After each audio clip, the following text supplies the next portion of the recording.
Look at any highly disciplined philosophical community, and you will find an inherent vulnerability.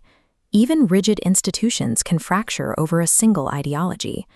This inherent vulnerability was exposed at the early Buddhist monastery of Kosambi.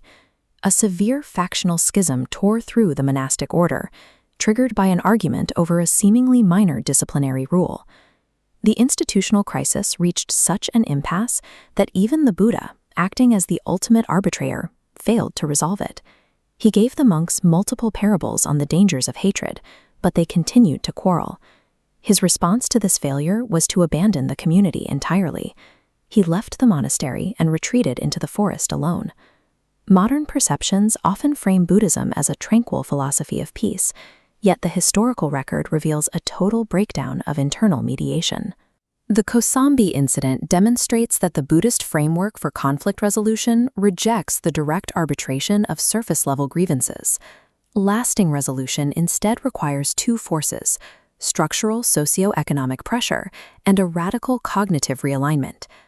By forcing an awareness of human mortality, the system strips away the ego and prepares the mind for the rigorous practice of metta, or loving kindness.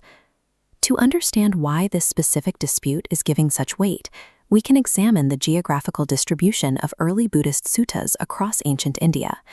This data reveals a significant concentration of 13 recorded suttas delivered specifically at Kosambi. For such a remote site, the volume of textual evidence is disproportionately high. This textual density exists because the monks were forced to document the psychological mechanics of their own failure. These discourses moved past the minor rule itself to diagnose the internal corruption driving the dispute. The texts identify three unwholesome roots driving this failure: greed, hatred, and delusion. The delusion node expands, consuming the original rule violation with self-justification. This defense then hardened into hostility, fueled by hatred, splitting the order into two opposing factions. Attempting to solve the conflict by debating the rule was futile, because these unwholesome roots had become the true engines of the institutional schism. The Buddha's first attempt at resolution involved reciting parables of forgiveness and peace, which were recorded in these traditional texts. The monks rejected these logical appeals. They explicitly told the Buddha to stop interfering and return to his own meditations. Reason cannot penetrate a cognitive framework that is actively corrupted by anger. Facing this rejection, the Buddha executed a systemic withdrawal from the Kosambi monastery. He relocated to the Rakkhita forest, accompanied only by a wild elephant. The term Rakkhita translates to protected or guarded.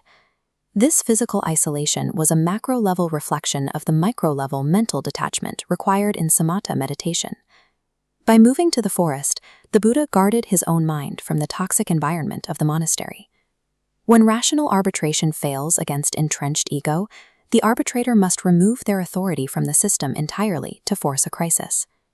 This flowchart illustrates the symbiotic resource dependency of the Sangha.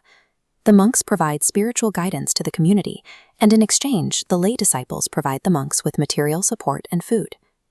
The lay disciples of Kosambi realized that the Buddha's departure was caused directly by the monks' arrogance. To resolve the deadlock, the lay community severed this material link. They initiated a total boycott of the quarreling monks.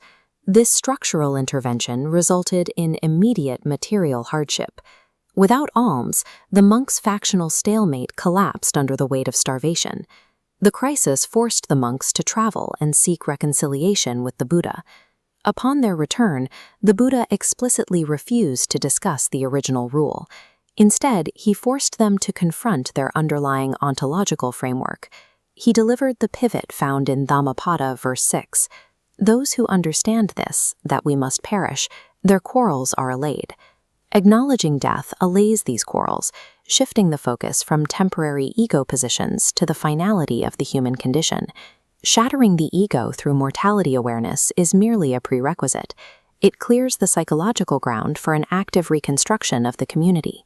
This node tree of unwholesome roots is replaced by the four sublime Dhamma. At the center of this new interconnected network is the pulsing node of metta. Metta serves as a therapeutic tool to rebuild the social cohesion that factionalism destroyed. This psychological framework scales from ancient monastic disputes to modern international statecraft. In the 20th century, diplomats explicitly utilized these principles. U Thant, the third UN Secretary General, used this textual foundation to build defenses for international peace. U Thant and the Dalai Lama applied metta as a structural diplomatic methodology, utilizing the concepts of impermanence and compassion as active tools for de-escalation. Whether in the UN General Assembly or the ancient Kosambi monastery, deep conflict is not resolved by negotiating the surface details of a dispute. Lasting resolution requires altering the ontological perspective of the combatants, transforming an adversarial ecosystem into a cooperative network through the practical application of universal love.